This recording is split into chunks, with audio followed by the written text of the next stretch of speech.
केंद्र सरकार को कंपनसेशन करीब 2000 करोड़ का जो नुकसान हुआ है उसका कंपनसेशन पूरी तरीके से देना चाहिए था। 209 करोड़ का जो कंपनसेशन इन्होंने दिया है ये एक मजाक है जम्मू कश्मीर के लोगों के साथ में।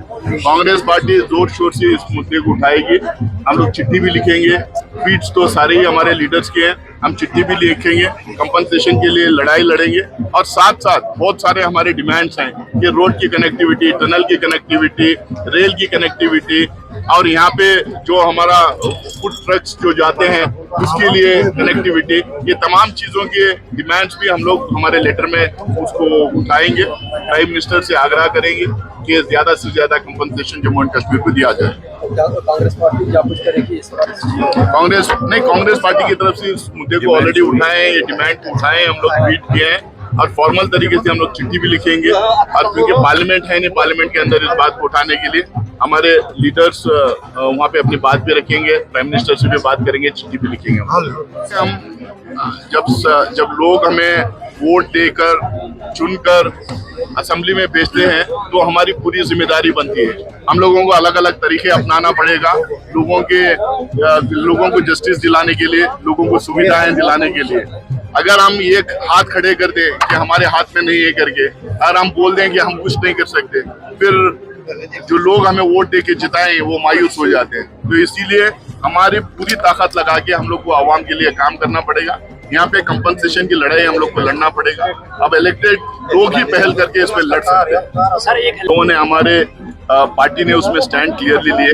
हम किसी भी इलेक्टेड रिप्रेजेंटेटिव को उस तरह से बंद करने के लिए, उस तरह के एक्ट्स के तहत बंद करने के पक्ष में नहीं है।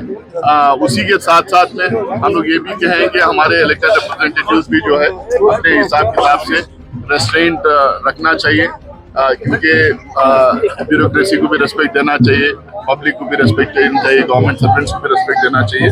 बट ओवरऑल हम लोग ये कहते हैं कि इस तरीके का एक्ट को इन्वोक करके अरेस्ट करना पब्लिक रिप्रेजेंटेटिव को, ये डेमोक्रेसी को में शोभा नहीं देता। जम्मू कश्मीर की इकोनॉमी के हवाले से अगर बात करें तो रोड भी बंद पड़ा और रोड मीट भी आया, तो क्या करने की जरूरत है कि इकोनॉमी जो है वो बूस्ट हो? देखिए, जैसा हम लोगों ने कहा कि कंपनसेशन के लिए हम लोग लड़ाई लड़ रहे हैं, कंपनसेशन की हम बात कर रहे हैं, इस मुद्दे को उठाए हैं। हम चाहते हैं कि सरकार की तरफ से जितना यहाँ जरूरी है वो पहले एक एनालिसिस करे, एक रिपोर्ट ले ले कितना नुकसान हुआ, उसके तहत उस नुकसान को भरपाई करने के लिए कंपनसेशन दे। और साथ में जो है यहाँ पे इकोनॉमिक एक्टिविटी बढ़ाने के लिए जो कांग्रेस के ज़माने में टनल्स की बात हुई थी, रोड्स की बात हुई थी, रेल कनेक्टिविटी की बात हुई थी, ये ट्रक्स को वहाँ तक मार्केट तक ले जाने की बात हुई थी, सॉफ्ट लोन्स की बात हुई थी। और यहाँ पे बजट में यहाँ पे इकोनॉमिक एक्टिविटी के लिए और इंफ्रास्ट्रक्चर डेवलपमेंट के लिए एक्स्ट्रा बजट देने की बात हुई थी। तमाम चीज़ों को फिर दोबारा हम लोग उठाएंगे, डिमांड्स हमारे लगातार रहेंगे।